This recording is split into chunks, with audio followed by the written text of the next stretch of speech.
You're studying hard for your A-levels. You've got a part-time job. Your parents are in the middle of getting a divorce, and you're worried that your best friend is mad at you. Basically, you feel like you are losing control. Sound familiar? Well, you are not alone, because 92% of British teens feel stressed. So, as the pressure mounts in the run-up to exams, we thought we'd give you the lowdown on what stress is and does, and, most importantly, what we can do about it. In a nutshell, stress is the way our bodies and minds react to life's changes. Not all stress is bad. In stressful situations, the nervous system causes muscles to tense, breathing to become shallow, and adrenaline to be released into your bloodstream as your body gets ready to meet challenges with focus and strength. So, a little stress can keep you on your toes. But in the long term, it can put too much strain on your heart and cause other physical and emotional symptoms, such as headaches, depression, forgetfulness, and low self-esteem. The good news, however, is that you can deal with stress before it gets out of hand. So, take control and remember your ABCs. You can take action when stress is created by something you can control. If you have too many things to do, for example, try to break tasks down into smaller chunks and deal with one thing at a time in order of priority. Perhaps it's just that you've taken on too much. If so, give up an after-school activity for a while, for example, or ask a friend or family member to help you lighten the load. If there's nothing you can do, you'll just have to grin and bear it. If at first you can't change your feelings, learn how to control your thoughts. When you feel overwhelmed, take slow, deep breaths and count to 10. Later, once you've calmed down, analyze the problem rationally.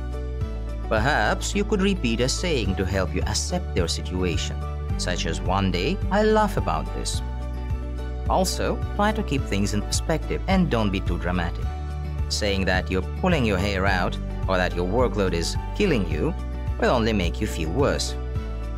Find ways to handle your stress.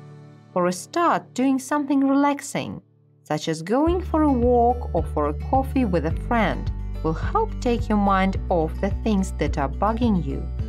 Or perhaps writing poetry or keeping a diary will help you to deal with your negative emotions. Last but not least, getting enough sleep, exercising, and eating regular nutritious meals are all essential for coping with stress. Above all, try to keep a sense of humor and a positive attitude. You don't have to let your problems rule your life. Let us revise how to do a gap-filling activity. Read through the text to get an idea of what it is about. Read again and look at the words before and after each gap. Choose the word which fits best. Read through the completed text to check if it makes sense.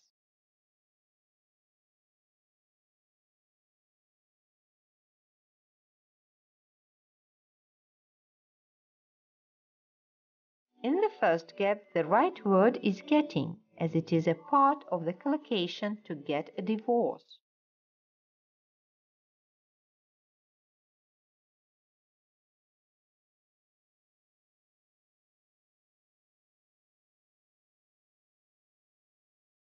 In the second gap, the right variant is alone, though lonely is very close in meaning.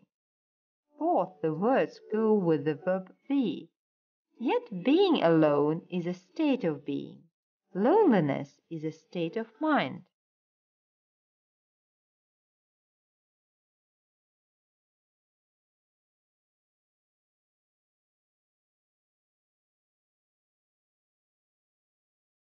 In the third gap, way is a perfect fit, as it is stylistically neutral.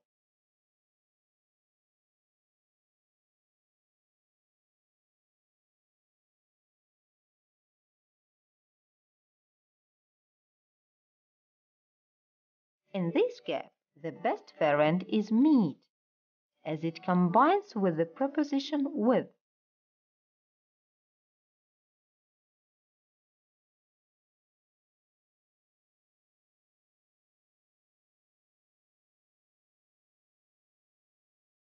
In this gap, we come across phrasal verb give. It goes with all the listed prepositions, but the meaning of the sentence makes us choose variant A, as it means stop doing something.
Build up – нарастать, увеличиваться.